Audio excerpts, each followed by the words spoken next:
અધ્યયન થઈ રહ્યું છે. પેટ્રોલિયમ યુનિવર્સિટી ગુજરાતની વધુ એક અતિ મહત્વની સિદ્ધિ છે તેલ અને ગેસ ક્ષેત્રના માનવ સંસાધનની જરૂરિયાતને પહોંચી વળવા માટે પેટ્રોલિયમ યુનિવર્સિટીની સ્થાપના.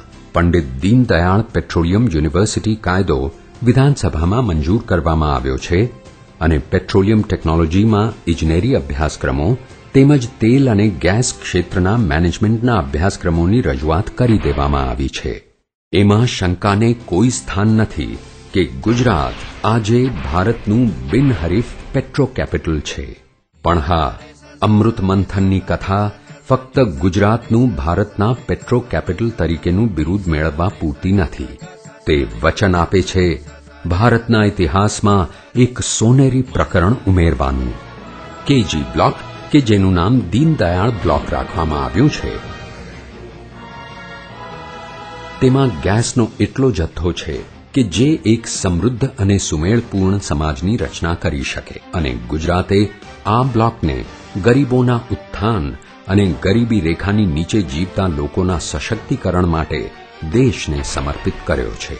2005-2006માં ભારતનો તેલ આયાત કરવાનો ખર્ચ 44.64 બિલિયન US ડોલર્સ સુધી પહોંચ્યો હતો અને આ આધાર વૃત્તિ ઘણા વર્ષો સુધી ચાલુ રહી હતી. આ સંદર્ભમાં ગુજરાતની તેલ અને ગેસના આટલા મોટા જથ્થાની શોધ આ પરિસ્થિતિને મહદ અંશે પલટાવી શકશે. આગામી 20 વર્ષ સુધી પ્રતિવર્ષ વિદેશી નાણાં વિનિમયમાં અંદાજે ₹10,000 કરોડની બચત થશે. પ્રતિવર્ષ બચેલા 10,000 કરોડ રૂપિયાથી ભારત સરળતાથી એક 5,000 મેગાવોટના પાવર પ્લાન્ટની સ્થાપના કરી શકે છે અને તેના નાગરિકોને એક સમૃદ્ધ ભવિષ્ય અર્પી શકે છે. દીનદયાળ બ્લોકમાંથી પ્રાપ્ત થનારા પ્રાકૃતિક ગેસના પ્રત્યેક ક્યુબિક મીટર થકી લાખો બાળકોને પૂરતી સ્વાસ્થ્ય સુવિધાઓ પૂરી પડશે.